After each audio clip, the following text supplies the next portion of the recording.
This is the second part of the interview with the president and chairman of the European Party of Armenia, President Tigran. He is a great pioneer of Armenian EU accession. Already a decade ago, he was fighting in the streets with the European flag for a future in the European Union and in NATO. And now he plans to run for the next elections. He's one of the leading advocates of the European future of Armenia. And we already had the first part of the interview. Please see that one as well. Now, in the second part of the interview, we will talk especially about the regional stability and the foreign policy of Armenia under his leadership, his perspective on Azerbaijan, this very difficult relation between Armenia and Azerbaijan. We will also cover the relationship with Turkey, with Iran, and with Georgia, and with Russia, and all these important foreign policy questions. Now, please, Tigran, the floor is yours. Thanks a lot for joining this show, Pax Europiana. I would like to ask you your perspective. What happened exactly in the relation between Azerbaijan and Armenia? Why this tragic war? Please explain to our audience what's going on. And we want to understand, we want to support Armenia. And please let me also express we are very unhappy with many things that happens in Azerbaijan and this terrible war, this aggression, the genocide, the crimes, but also the support of Azerbaijan for the transport of weapons between Iran and Russia and all these dubious policies there. So please explain us a little bit your perspectives and share your views on the recent war. The floor is yours. Please, Tigran. Thanks.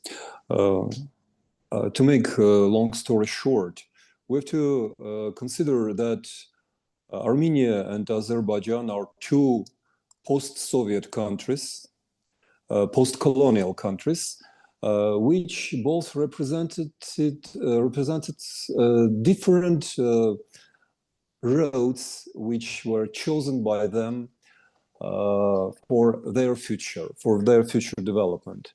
Armenia, after years, decades of very difficult social experiments, made its choice. It's making its choice just in these days. It's choosing Western democracy, human rights, national minorities and other minorities' rights as greatest values. Azerbaijan had a chance to follow this way and to complete the southeastern European borders with the Caspian Sea. But as it happens quite often, the natural resources became a curse for Azerbaijan, just like it happened to Russia, to Iraq, to other petrocracies. Aliyev's regime is a dynasty which is controlling this country. If we are taking into consideration his father Heydar Aliyev's power since 70s in Soviet Union, so it's almost 50 years of uncontrolled and very cruel regime, which annihilated opposition, which Azerbaijanized its rich multi-ethnic population. And the last tragic event which occurred in the course of months, in the end of 2023, was a genocidal forcing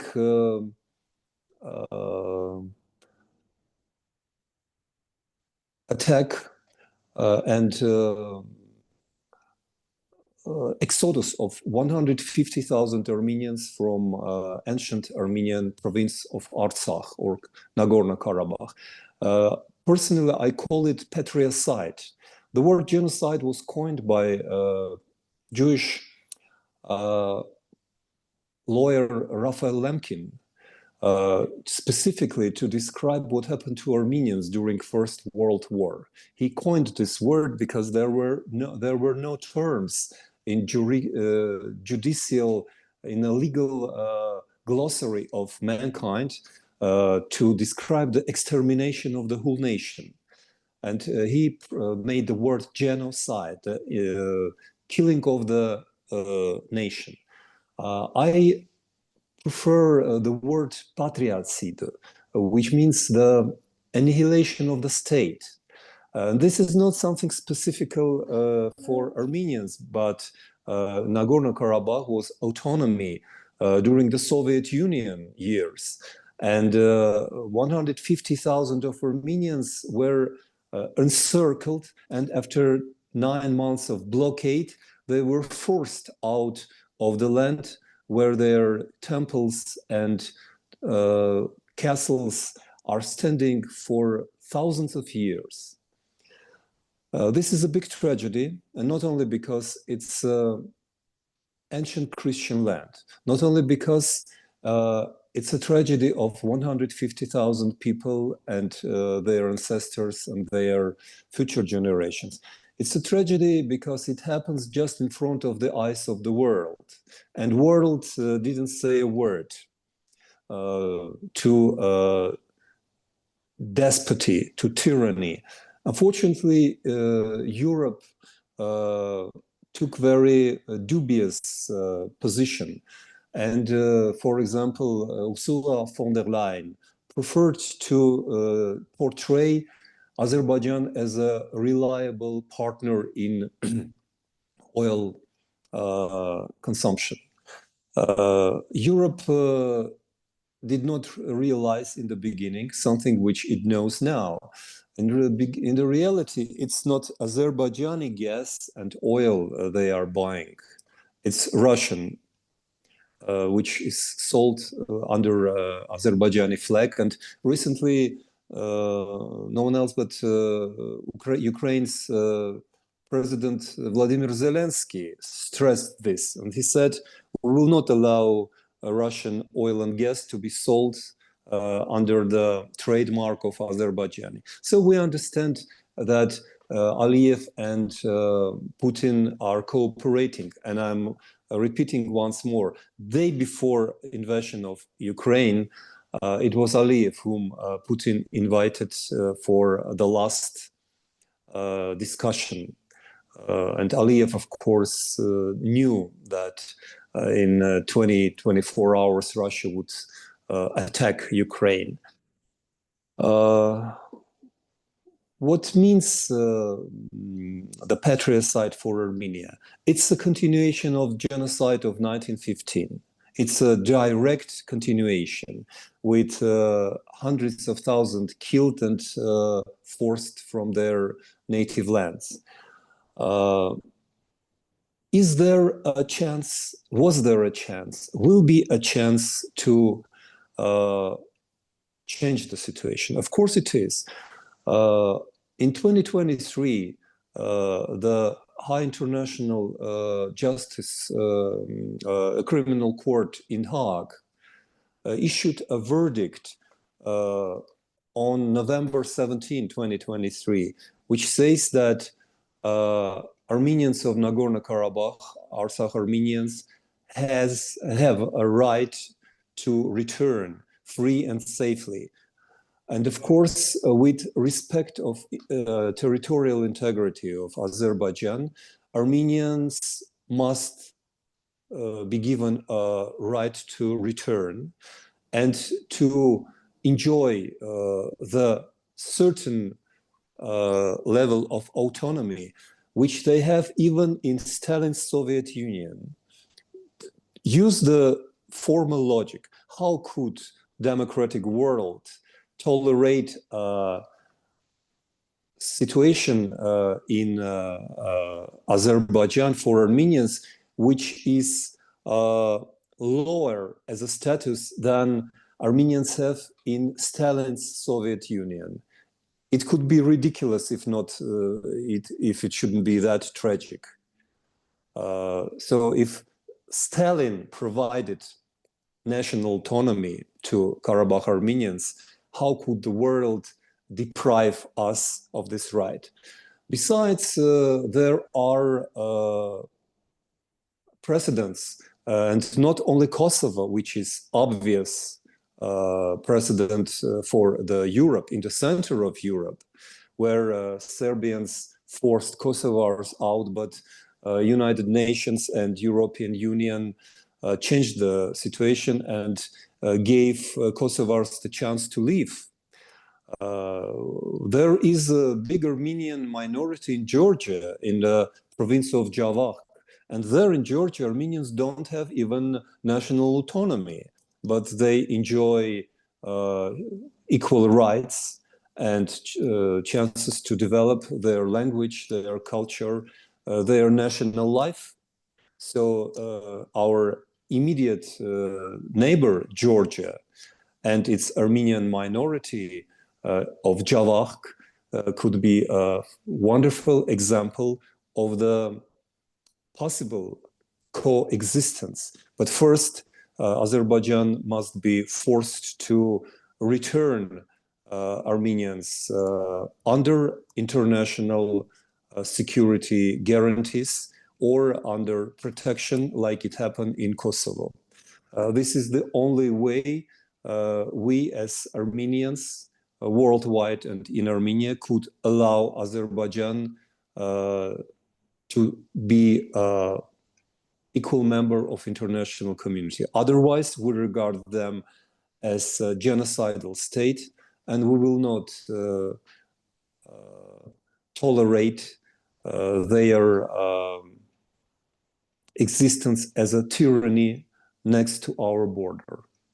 So you want Azerbaijan to reinstate the autonomy status of Nagorno-Karabakh and have the right to return for the Armenians to Nagorno-Karabakh and live under international protection, similar like other minorities in Europe, let's say the Swedes in Finland or the Germans in Italy and others. Absolutely. And I'm repeating, that was a decision of Hague International Criminal Court on November 17th, 2023. So Hague's decision must be implemented. In Azerbaijan's case, you think Azerbaijan today can be called an ally of Russia? As a matter of fact, it's not only ally of Russia technically. They share the same values. Look at the opposition in Russia and Azerbaijan. Look at the way they develop their economies. Both are petrocracies. Both Aliyev and Putin are bloody tyrants. They both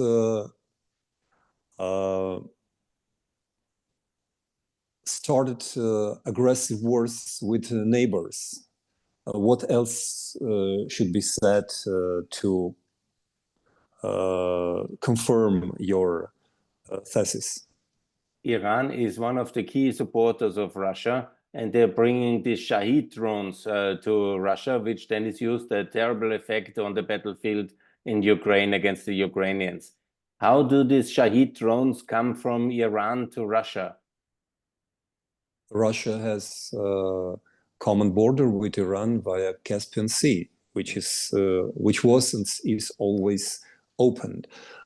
Besides, current government of Iran do not provide Russia with weaponry anymore, by the way, and they stated it officially. The Shahid plant is built in Russia, in central Russia.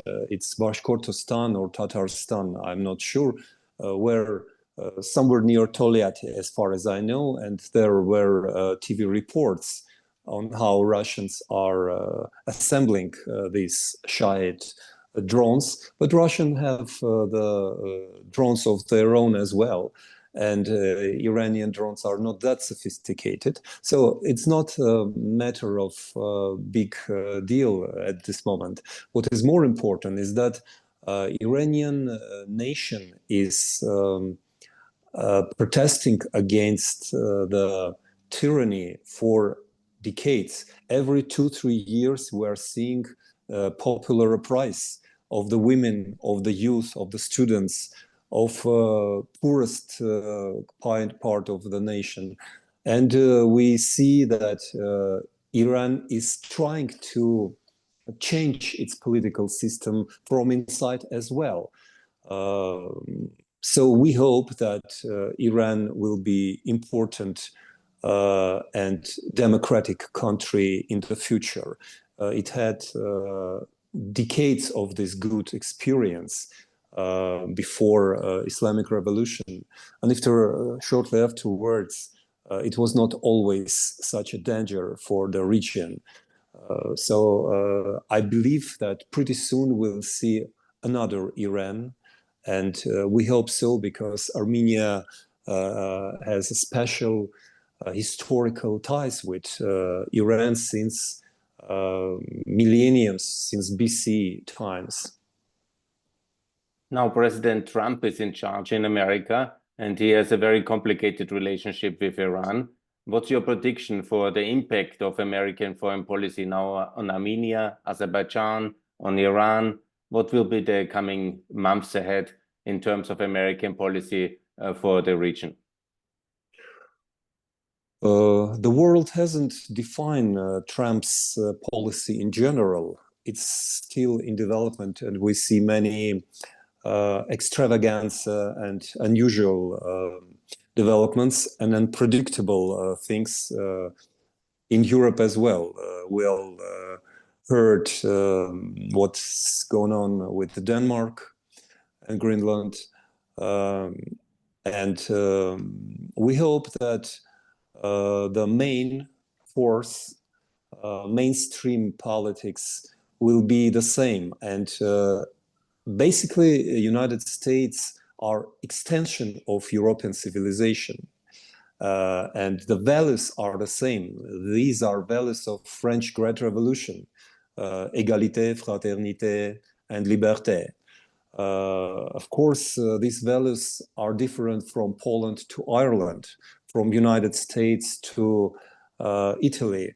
But as oldest Christian nation in the world, we Armenians see a big hope in return of America and Europe since last summer to some basic values, to conservative Christianity, which is much more understandable and acceptable for new European nations, for Georgians and Armenians, because Russians were very operative and efficient in using church, for example, in Russia and Georgia and in Armenia to discredit democratic values, to say that these values have nothing in common with our traditional values. But now we see that despite all odds, American and European new policies were born, if I could say, in Notre Dame de Paris. The first visit of Trump to Europe was in reopening of Notre Dame Temple in Paris, and we see a symbolical meaning of this. That's why we believe that our Christian common values will help us to be closer to European and American new policies. Let's talk about the most complicated relationship, Armenia, of course, with Turkey. You have this history of genocide from 1915 and also the very complicated and post-war settlement with the planned Armenian state and also the whole situation 100 years ago. And now, what is your relation? Do you see a potential of rapprochement with Turkey? Turkey is a NATO member. Turkey is, of course, in the EU customs union. It's your neighboring country in the West and important potential land bridge as well.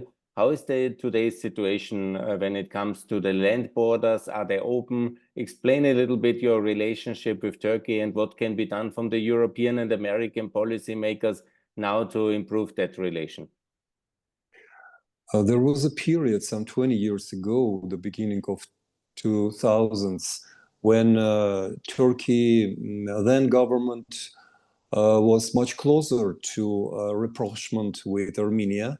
And I was part of this process. We were exchanging trips to Turkey, and I have very good relations with wonderful cultural figure there, Mr. Osman Kavala, head of Anadolu Kultur Center, and we were planning to make a film documentary together because in my previous job I am a film director and I'm author of 20 documentaries. So together with Mr. Kavala, we had very big plans to open our cultures to each other because via culture, the dialogue is always much easier. However, later on, we've seen that Mr. Erdogan revived pan-Islamic and pan-Turanic chimera. And he somehow revitalized the genocide nightmares when he openly supported Azerbaijan in 2020 and 2023, along with Mr. Putin. So there was a triangle of Putin, Erdogan, and Aliyev against Armenia. And of course, we couldn't resist more than 44 days that long the last war lasted. By the way, I went to the war as a volunteer, as a soldier, and I was part of a volunteer army of Armenia, and I've seen that with my own eyes. So, of course, genocide history is everything but the past, because Turkey does not allow us to make another step. For decades, Turkey put a precondition for rapprochement with Armenia as Armenian relations with Azerbaijan, Nagorno-Karabakh. Now, when Nagorno-Karabakh is emptied and depopulated, when 150,000 Armenians are refugees, like in 1915, Turkey has no real reason to suspend relations with Armenia, because Turkey keeps its border with Armenia closed. It's the oldest closed border in the history, in the world's map. It's closed since First World War. So 100 years there is no traffic, no border crossing, no peoples, no goods? There were only 2 years in 1991, 1992, when Armenia was in complete blockade, and United Nations forced Mr. Demirel to open the border for a year or two. And then in 1993, the border was closed again after a year and a half of being opened.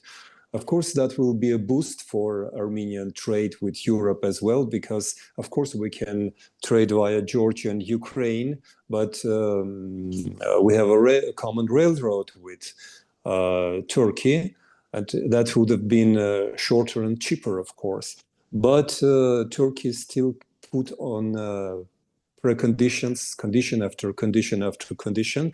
And despite the fact that European Union is supporting the opening of the border, I believe the last word should be of Washington, D.C. Only United States are capable to make this change. And the last conversation between Marco Rubio, new State Department secretary, and Mr. Fidan of Foreign Ministry of Turkey was partly committed to Armenian-Turkish relations. So we see a hope here as well. Just for our listeners, imagine again the complicated geostrategic situation of Armenia in the south, Iran, on the east, Azerbaijan, on the west, Turkey. There's only the real kind of outlet towards the free world is in Georgia. And Georgia is now in a real crisis, and Russia is trying to control Georgia. So what's your message for our Georgian friends, and what can be done here to help the European Georgian opposition? My message is very simple. By the way, last July, I was prohibited by Georgian authorities to enter Georgia.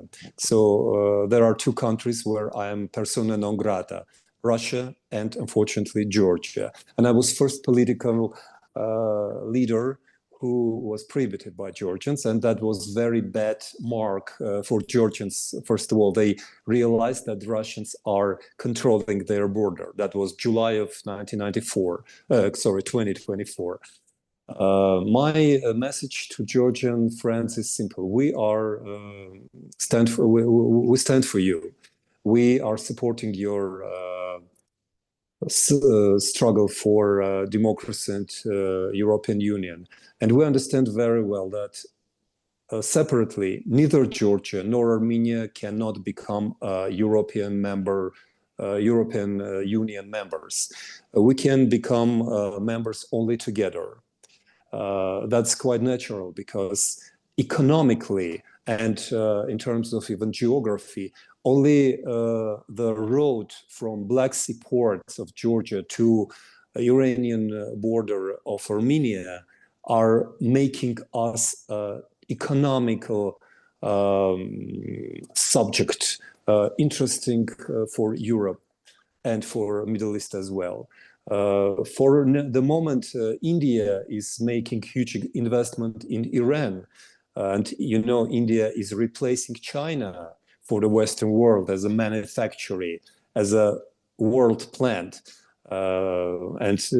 Bypassing Pakistan, India has chosen Iran as its logistic network.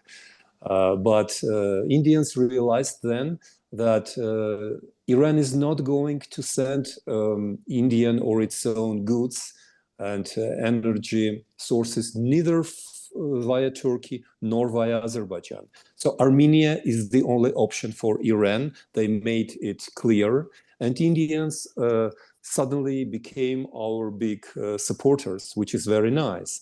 So you see the Armenian-Georgian way is becoming important main road for Iran and India as well. You know that a player like India is a huge actor in a world map. So we believe that together with Georgians, we will get through these current troubles. And along with Ukraine and Moldova, Armenia and Georgia would become future members of European Union. Yes, let's talk about that. What's your concrete call for the European institutions in terms of the process? You know, it's first to be a potential EU candidate country, like, for example, at the moment Kosovo is, and then to be a candidate country, like at the moment Georgia, Ukraine. What do you want from the European institutions in 2025 in terms of EU accession? Will you be doing the groundwork in Armenia to prepare it? And what's your timeline here on improving the status between Armenia and the European Union in the next months? I believe that these are two-way road, and we would like to have candidacy status by the end of this year. It's not a big obligation for Europe, but it means that Armenia will enjoy some sort of security, which is very important. Because the main headache of Armenian population is the security. So getting status will prevent the migration from Armenia. Armenians would stay knowing that the country is more or less secure, safe. Secondly, it's very important for the youth to be able to travel to Europe. Westernization of Georgia is caused by a relatively long period of free visa regime when many Georgian youths were able to travel to Europe, to see Europe, let's say, for a weekend, to enjoy European food and culture, European museums and technologies, European standards of living, and to bring this as a value back. So it's very important for Armenian youth to see that their education, their prospects should have been connected with Europe rather than with Russia as it happened before. That will be a cultural and political choice for Armenia. Besides this, Armenia has a lot to do, although for years Armenian institutions were working on Europeization, but there is a big part of work to be done. We have one big advantage. 3-4 times Armenians are living abroad, more than in Armenia itself. So we have very educated youth, which graduated from the best American and European institutions. So we could easily find the critical number from 300 to 3,000 top managers of Armenian origin, which understand Armenian, not only language, I mean, understand Armenian life, Armenian culture, Armenian peculiarities, and which could make a big shortcut between current Armenia and Armenia of European Union.